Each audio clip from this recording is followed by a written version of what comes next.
At this point, the Sacramento Kings not only expect to make the playoffs, they expect to win in the playoffs. And why not with how they've been playing consistently over the course of this season? ESPN 1320's Damien Barling joins me right here on Locked On Kings. You are Locked On Kings, your daily Sacramento Kings podcast, part of the Locked On Podcast Network, your team every day. And now, ladies and gentlemen, it is that time for another episode of Locked On Kings. Hello and welcome into Locked On Kings, your podcast hub for Sacramento Kings coverage all regular season long. Today, presented by FanDuel, the official sportsbook of Locked On. Make every moment more. Visit FanDuel.com/LockedOn today to get started. My name is Matt George. I have the privilege of being your host here. I'm a Sacramento sports reporter and producer for ABC 10 and someone that I've known for a long time, a friend of mine here, not just in the industry, but just a friend, period, a mentor of mine in a lot of ways too. Damien Barling from D-Lo and KC. He is nice enough to always come on Locked On Kings whenever I ask. I also really enjoy my weekly visits onto their radio show on Thursdays. Many of you I know are familiar with that show. If you're not, you need to be listening to it. Their Kings coverage, their Kings talk, their personalities, their sports talk in general is just phenomenal. So if you're looking for a good daily radio show to pay attention to, they're 4 hours, noon to 4, every single weekday. Plus they do a ton of just bonus content on the side. They're brilliant people. And D-Lo is nice enough to join me here on Locked On Kings today. We talk about a lot of stuff. If you want to join the conversation, you can do so at any time. Reach me on Twitter at MattGeorgeSack. You can email me, mattgeorgesports@gmail.com, or leave your thoughts in the YouTube comment section down below. But for now, please enjoy my conversation with D-Lo. ESPN 1320's D-Lo and KC said it best. Don't let the Sacramento Kings be good. And yesterday on D-Lo and KC, they were spouting out about how Kings fans have deserve at this point to be obnoxious, and we're going to be obnoxious until someone stops us from being obnoxious. So let's continue it here on Locked On Kings. Damien Barling from ESPN 1320's D-Lo and KC joins me on Locked On Kings. D-Lo, being obnoxious is a blast right now. And I don't think, maybe I understand now how other fan bases feel when pissed off Kings fans would get into their mentions, because it just fuels the fire, man. It is so much fun right now. Yeah, it's and you said until someone stops us from being obnoxious, ain't nobody gonna stop us from being obnoxious. And here's the thing.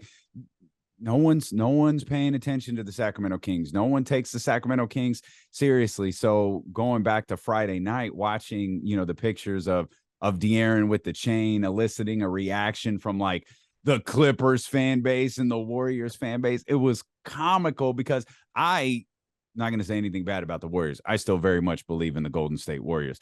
The Clippers are a team I really like and believe in as well. But Clippers fans started talking about, what's this franchise? This franchise ain't got no championships. I'm sorry. What the hell do you know about championships? You're a Clippers fan.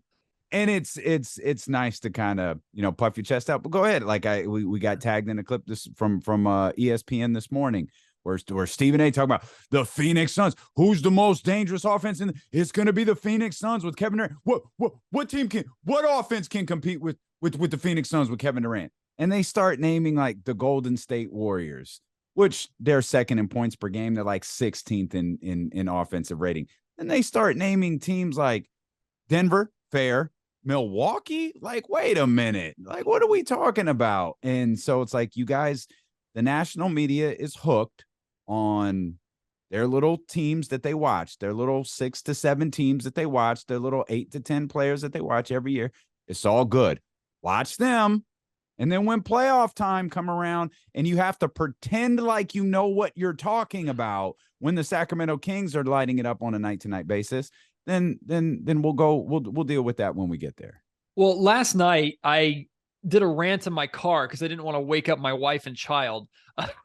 But to your point, continuing with basically what you're saying, the fact that it was a narrative that the Los Angeles Lakers, who are not even in the play-in picture, are talking about, okay, they want to play the Sacramento Kings in the opening round. Like, to me, it's just hilarious that anybody thinks that we care or anybody cares what the Los Angeles Lakers want in the playoffs when there's a very, very good chance that they're not even going to make it there. But, for me, I have no problem laughing my ass off on the podcast and talking like the Sacramento Kings have been a proverbial championship contender for the last 5 years, because at this point we're playing with house money. And that's the same way I feel about the Sacramento Kings when they make the playoffs. Is, of course, we would be disappointed if the Kings got swept in the opening round, especially if they have home court advantage. I'm not making any predictions with how far I expect the Kings to go in the playoffs. Getting there in itself is a tremendous accomplishment. Now, this team wants to win right now. Mike Brown has been very clear with that, but also this team has nothing to lose in the sense that they aren't supposed to be there. They aren't supposed to be competing with those teams around them that are basically championship or bust at this point. I think that makes the Kings even more dangerous than they already are. When they can roll, they can get the experience, and they're already good enough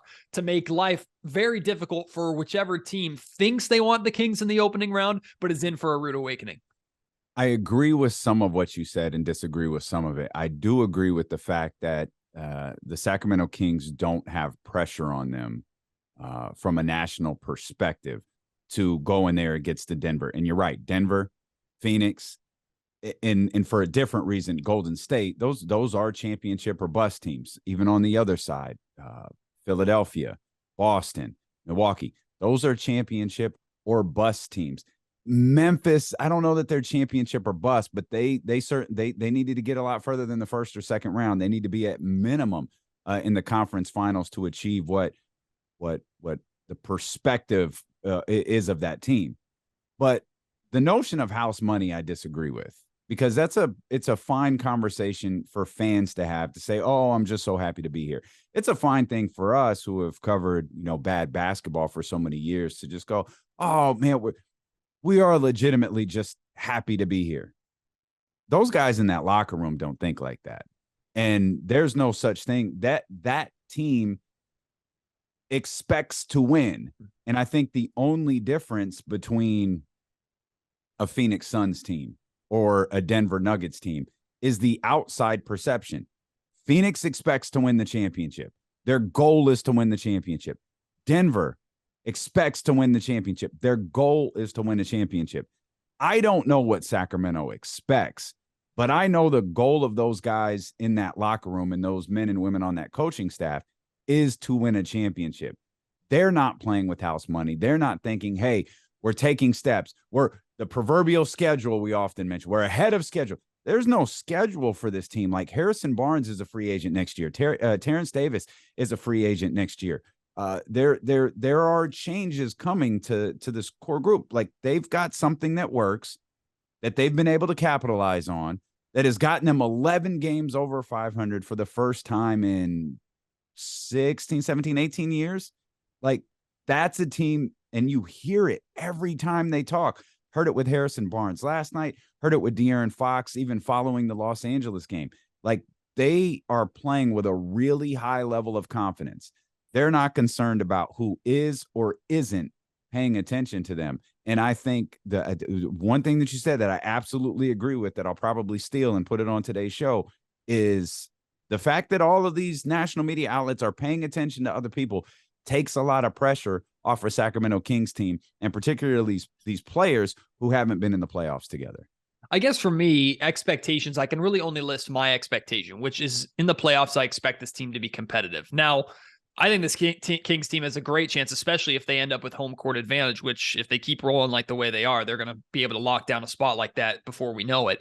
But I expect this team can win a playoff series. And I came into the season hoping that the Kings would sneak in. And if they got swept in the first round, I wouldn't care because they got there and got the experience that they wanted. Now, of course, yesterday's price is not today's price, right? Yesterday's expectations aren't today's expectations.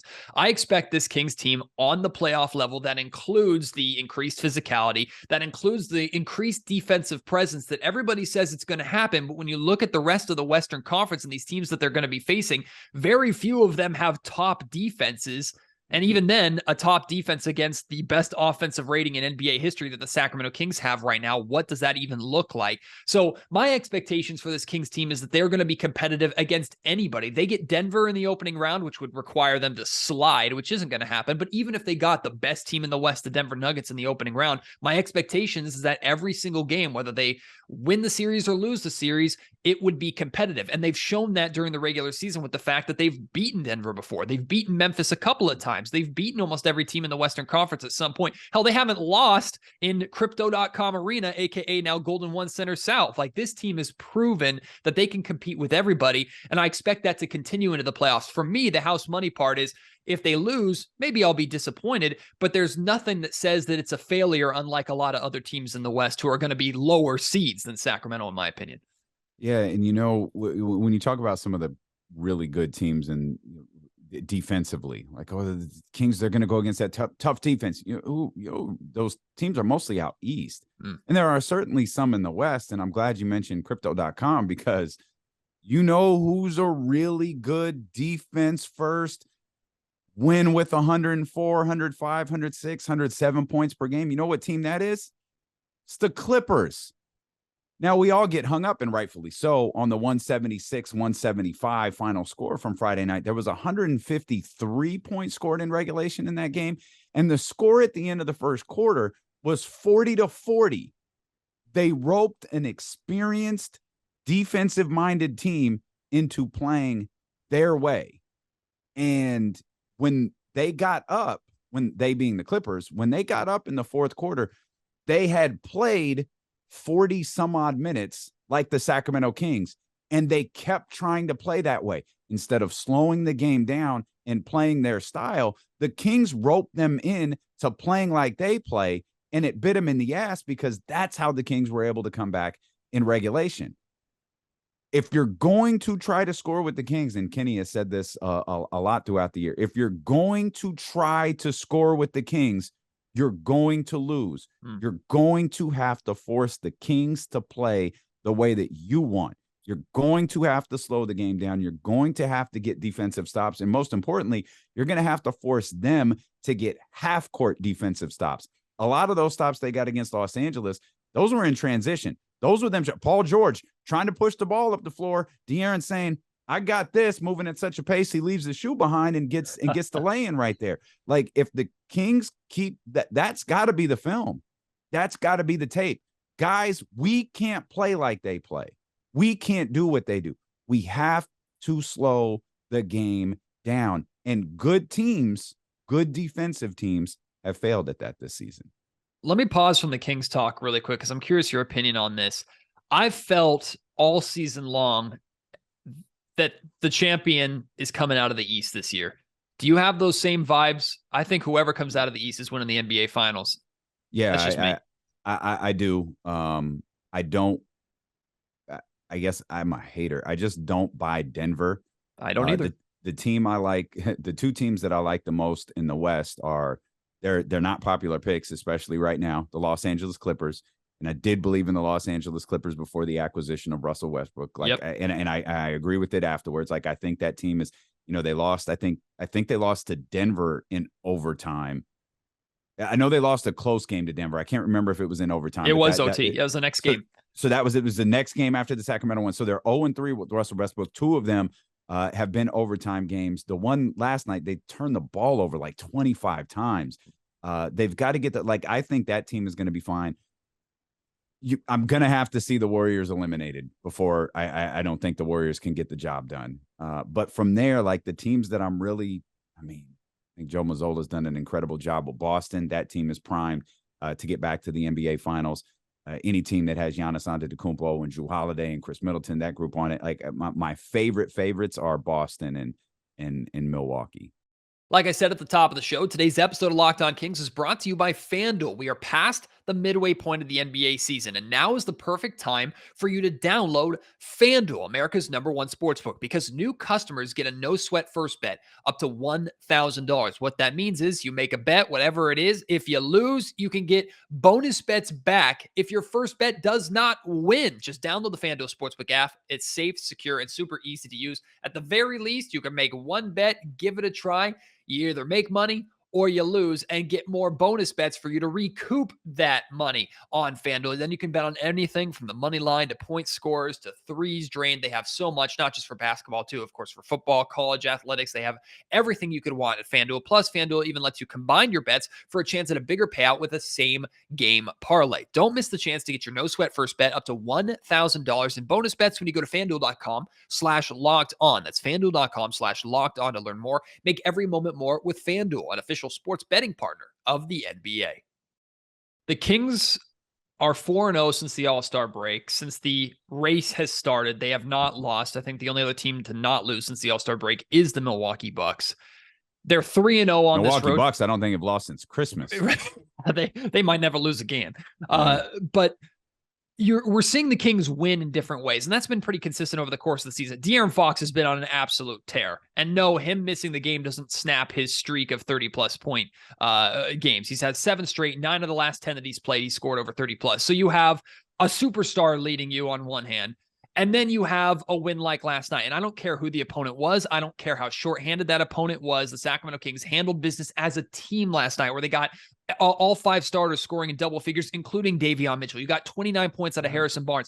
Do you put any more stock into one over the other? The Kings having that superstar that can carry them, or them having a good enough team and playing good enough team basketball for that to carry them through? If we were in like game 10, I'd probably answer this differently. But the fact that we're at game like 60 now, it shows me, we talked about confidence earlier. This team is confident in what they do. And the fact that they were able to go out there, I've been, I guess, hard. I don't know that I've been hard on him, but I've been scratching my head with Davion Mitchell a lot this year. We all have, yeah. I love the performance that he had yesterday, because that's that type of performance, especially with De'Aaron out. That's what I expect. And he was aggressive out the gate. And I've got to believe that was a game plan of Mike Brown. Like, hey, the shots are there for you. We could argue whether the shots are there for you in other games where we're at, full capacity. De'Aaron is out. There are shots there for you tonight. And I think he hit, 3 of 4 from 3 out the gate in the first quarter. And he got going there, and he was his usual, pesky defender on the defensive end. And what it told me is this team is confident enough to know, it's sore. Okay. Hey, we got you. And there's certainly, I don't take for granted the fact, like Oklahoma City is, that they were shorthanded as well. Sure. And, they may very well be hitting that old familiar part of their season where things start to wind down for them. And that's fine.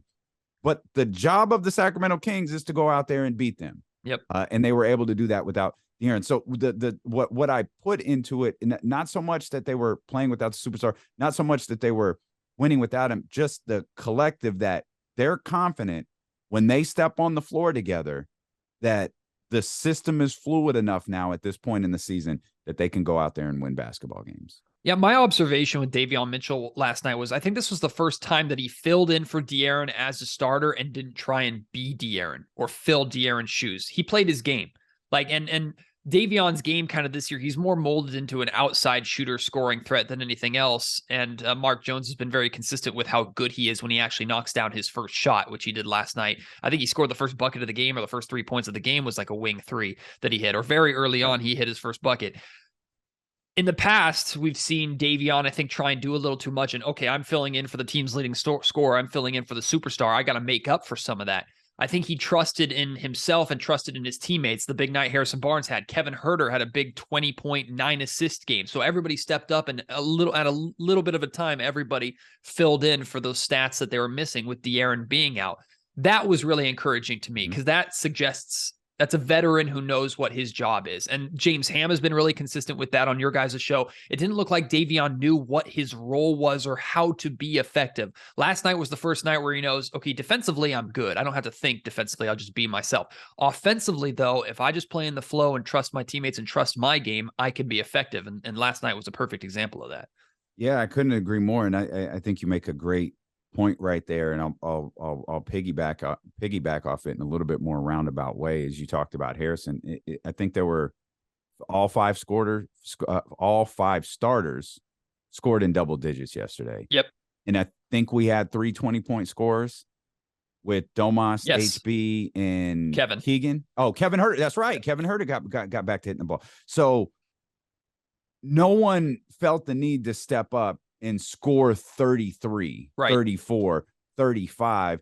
It was, and we talked about this at length yesterday with shots being out there, as you know, true for Davion, but with De'Aaron being out and extra shots being out there, Kevin Huerter used this as an opportunity to go out there and take advantage. Like find that rhythm, find that pace. You're not taking away from anybody else. You'll find that rhythm and find that pace. And it was great to see him be able to do that. And the fact that all 5 of those guys in the starting lineup were able to step up and fill the void of De'Aaron Fox being out it shows maturity within this season and growth within this season from that team. Earlier on in this conversation, you mentioned Harrison Barnes being a free agent this year. And I mean, it's been a talking point, really. It feels like in the full existence of both D'Lo and Casey and Locked On Kings. Keep Harrison Barnes, trade Harrison Barnes type thing. Well, at this point, obviously the trade deadline has passed. And I've been really consistent with, and I know we've discussed this before, Monty taking the risk of keeping HB, potentially losing him, but trying to make Sacramento as good of an environment as possible to attract him to keep him here. Obviously, his family's here. He has his children here. So he's rooted in the Sacramento community, and he's an amazing member of the Sacramento community with all the outreach work that he does. But you think about, what is Harrison Barnes interested in? Is it money? Is it winning? I think it's more towards the winning side. Well, now the Sacramento Kings have created a product where he is an important piece of a team that, especially if they make the playoffs and win the 3rd seed this year, their expectations are to build upon that next year. And I don't know if he went to a contender, there's a ton of teams that would want a player like Harrison Barnes. If he went to a Boston, if he went to a Milwaukee, if he went to a Denver, I don't know if that's even possible. Sure, he might have a better chance of winning a ring, but how important is he there versus how much of a key part of the Sacramento Kings he is? I think Monty made the right risk. I think he's put together the best possible case scenario of presenting Harrison Barnes with a perfect scenario to stay here in Sacramento. I don't want them to overpay for him, but we know there's the Sacramento tax and things like that. So I love the position that the Kings have put themselves in with Harrison Barnes. And at this point, if Harrison decides to walk this offseason, I don't blame Monty and I don't blame the Kings. I'll be disappointed, but I won't point any fingers or put any blame like maybe some other people will. Where are you at with that? I have no issue with whatever happens, whatever Harrison decides to do, and whatever the Sacramento Kings are able to get done, because the right call for this season was for Harrison Barnes to remain here. Yep. And I think, it really felt like at the end of last year, like the end when the season was over and those guys, did their postseason media availability, it really felt like Harrison was gone. And whether that was at Harrison's request, out of maybe just an agreement with the franchise, I don't know what it was, but it felt like Harrison was gone. He was talking in a way he normally doesn't talk, right? He's the senator. He's very down the middle, and he's going to say the right things, and he's going to be cool, calm, and collected at every turn. It started to feel like, hey, let's give this a shot. Hey, let's give this a shot. Hey, can you give us some time? Give us a shot. Let's see how it works out. And it starts going well. And none of this might be true, by the way. Like, he could have been, they may have never had a discussion. Like, I have no idea. I'm just telling you from an outsider's perspective of watching him, what it felt like to me. Yeah. And I feel like there was a point in this season where he started to believe what was happening. And I wouldn't blame him if he went through the entire season and didn't believe it. But I think there was a point at this season you started him along with like De'Aaron Fox. You started seeing these guys who never showed a lot of emotion on the court start showing a lot more emotion on the court. And I think that just speaks to how they've bought in to this season. I would love for Harrison Barnes to be around here for the long term. I don't know what makes him tick. I have no idea what he's looking for. I wouldn't blame him if he wanted to go somewhere else, but the fact that this team is winning and I believe that they can win moving forward, I don't think this is a one-off for Sacramento. I don't think they're a 20, 30 31, 32, 33 win team next year. I think this is a legitimate basketball team that this offseason is going to have to look to build upon. And I think part of that build is keeping Harrison Barnes around here. If Harrison left, wouldn't blame him whatsoever. If Harrison left, I wouldn't blame Monty for the way he approached this season, because the bottom line is the appropriate action with Harrison Barnes this year was for him to remain in a Kings uniform for the entire season. I'm going to ask you two questions that I asked both Jason Ross and Katie Christensen. The first one is, have you thought at all, and I think you and Casey have discussed this, have you thought at all about an ideal clinch scenario for the Kings, whether it's at home or on the road, clinching against a specific team? Like, have you thought about that at all? And do you have any game in mind or anything like that? Oh yeah, for sure. It's funny, you know, locally being on the radio, there's a lot of businesses that really, they're very excited about the Sacramento Kings for the first time. And so we were having a planning meeting yesterday, and this admittedly feels far too late in the season, but it was, hey, would you guys want to do something the day of the Warriors game, April 7th? And it's no, because if that is a clinching scenario, we need to be at the arena. Right. Like, my hope is they're able to clinch at home. That way we can all be there. Everybody can celebrate together. It's going to be an extremely impactful moment for this fan base. Probably more for this fan base than for the franchise. I think in their quiet moments, Mike Brown and his coaching staff are going to be very pleased and very happy with what they've done. I don't think they're going to sell it. I don't think Monty McNair is even going to crack a smile. But in his quiet moments, if he has any with his house full of kids, in his quiet moments, like, I think he's going to be very happy and very proud with what they've accomplished. Us, we're going to party. We're going to be thrilled. Yeah, like I haven't thought of a particular game. My hope is it's at home. And an even greater hope is it's closer to the end of March rather than at the beginning of April. I feel the same way. Well, the second question is this. We've all, over the years, daydreamed about what DoCo and what the Golden One Center is going to be like with playoff basketball. And the fact that the first game out of the All-Star break against the Portland Trailblazers, there were 18,000 people in the Golden One Center, nearly breaking a record. And we've seen how DoCo can get on a Friday and Saturday night for a losing team against an Eastern Conference team that nobody cares about in the middle of like March and April, right? So we've all daydreamed about what the city would be like. But now it's, okay, have you allowed yourself to genuinely think about, in a few months, more than likely, in fact, I would call my shot now and say it's going to happen. We are going to get this playoff environment, not just in the Golden One Center, but that I believe is going to basically shut down all of Sacramento. Have you thought about what that's going to be like? Yeah, of course. It's impossible not to. Like, we've waited 16 years for the team to make the playoffs again. But if they make the playoffs in 2007, it doesn't feel the same. If they make the playoffs in 2010, it doesn't feel like what this is going to feel like, because now you have the different relocation, situations. And now you have the Golden One Center for the very first time in DoCo being able to host this. So yeah, we think about it. I've texted friends at the Sacramento Kings. Y'all need to start booking acts for not halftime shows, but DoCo concerts. Yep. Yeah, we especially, you get a playoff game in the afternoon, a Saturday playoff game, or you get any playoff game on a Friday night, on a Thursday night. Yo, throw Warren G out there, throw whoever you want, throw Too Short, whatever you want to do, E40, whoever wants to come out and be a part of that, throw them out there.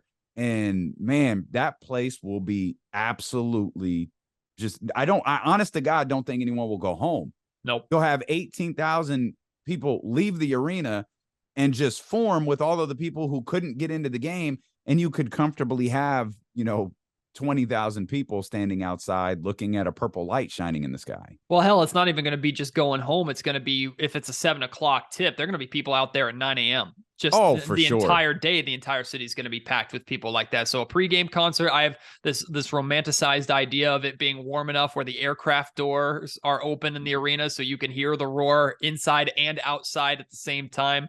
The Like, 42 degrees on my phone right now makes it feel like that's never going to happen. Well, you know what? We'll open it up anyway, and hopefully it'll cool down the opponent. Bundle up, everyone. Yeah, bundle up. If it's a SoCal opponent, if it's the Clippers, then or the Lakers, as they seem to want, well, we'll cool them down that way. I was having a text exchange with our buddy Kyle Madsen, and like I said, I still believe in the Warriors, and I thought that was a hell of a win for them last night. They were getting their butt kicked in the first round, or excuse me, they were getting their butt kicked in the first half. They regrouped, they settled down, they got the job done. I think they've played pretty well as of late, and it's a team that certainly right now I think they're fifth, but that's a team that I could see finishing, fourth, fifth. I'm of the belief Sacramento's going to keep playing well, so they could finish fourth, fifth. But if they're sixth, not only is it the first time that the Sacramento Kings and the Golden State Warriors have been in the playoffs at the same time, they're playing each other. Yeah, and that's obviously that's an incredible scenario right there. The I-80 series, something we've fantasized and romanticized about for a long time. That's a team that I'd be more afraid of than the Los Angeles Lakers, certainly. Although it would be total poetic justice for the Kings to return to the playoffs and have an opportunity to beat the Lakers in the first round. How fun that would be. But well, given how many fans the Kings probably lost to the Warriors, it wouldn't be a bad thing to beat. Truthfully, they could beat anybody. It would, as long as if they're winning in the first round, like I'm fine if it's Dallas. I don't care who it is. I don't care if it's Minnesota. Beat whoever your opponent is. But I think storyline wise, the Warriors would be an incredible storyline. The Lakers would be an incredible storyline. They're not making it. I think I got Anthony Davis isn't playing tonight. Like they done. At some point, you talk about getting to the 60s. Y'all got to start winning basketball games. And it's cute. Everybody got really amped up after that 27-point comeback against Dallas, and that was impressive. That was an extremely impressive comeback. But let's not mask what we've seen this entire season. This is not a consistently good basketball team. So romanticizing the 6th seed for a team that's in 12th or 13th right now is absurd. My only demand for a Kings Warriors series is that we ban anybody who wants to consider wearing one of those split caps or split Warriors Kings jerseys like you'll see in the Bay Bridge series. None of that. No, can't do that. Pick one side or the other and reap the repercussions or rewards of whichever side you pick. Well, D'Lo, keep being obnoxious, keep having fun on D'Lo and KC. I'm looking forward to joining you tomorrow on Thursdays as usual. And I mean, this is just such a fun time, and I'm glad that everybody, all the content creators in Sacramento, are reaping the reward of it and are just enjoying ourselves. And I hope the fans are doing the same right now, because this is a position that we are hoping for, but still doesn't feel necessarily real. I know a lot of people are waiting for the other shoe to drop, but I don't think it's going to drop with this team. I think this team is legitimate. What they're doing, we can believe what we're seeing with our eyes. And I'm just looking forward to playoff basketball, man. It's so close. So close. It's so fun to have a fan base that is so passionate and invested in their team, and a group of media people who are so passionate and invested in the team they cover, man. So it makes listening to Locked On a lot of fun. It makes doing D'Lo and Casey on ESPN 1320 a lot of fun. It makes interacting with people on Twitter a lot of fun. And I think I could speak for both of us. This is the first time, at least in my sports talk career, that we've got the opportunity to do this, that we've got the opportunity. Normally around this time, we're talking about lottery balls and draft slots and who can help and who you trade and who you do this. And the fact that we're talking about this team and who they might play in the first round and what they might accomplish this season is really exciting. Well, let your secretary know to save some time on your calendar so I can get you either pre-playoffs for a playoff preview or after a playoff win, and we can be as obnoxious as we want to be here. Secretary has noted it. Whenever you want me, man, you know I'm on here. Really appreciate D'Lo for joining me here on Locked On Kings. As always, hope you enjoyed that as much as I did. Again, you want to respond to anything that D'Lo and I talked about, you can do so on social media at MattGeorgeSack. Email me, mattgeorgesports@gmail.com. And I know those of you who have been watching on YouTube, leave your comments down in the comment section down below. Our numbers over the last week have been so incredible. I'm so thankful for that. All of you who are new listeners, thank you so much. Returning listeners, you guys are amazing. As always, we are enjoying this ride right now, and I can't express to you how fortunate I am to have such a supportive fan base, such a supportive listener group. I've seen the kind messages. I've read the comments. I've tried to interact as much as I can, answer as many emails as I can. You guys mean so much to me. I'm very thankful for you, and I look forward to continuing this ride with you into the playoffs themselves. themselves. First time Locked On Kings has ever covered playoff basketball, unless we were talking about, of course, another team outside of Sacramento and what they were doing in the playoffs this year. Playoffs are coming to Sacktown, and we're, of course, going to be all over it. Still got more of a ride to go, and I hope you will join me for all of it and then some. Until next time, my name is Matt George. You've been listening to Locked On Kings, part of the Locked On Podcast Network.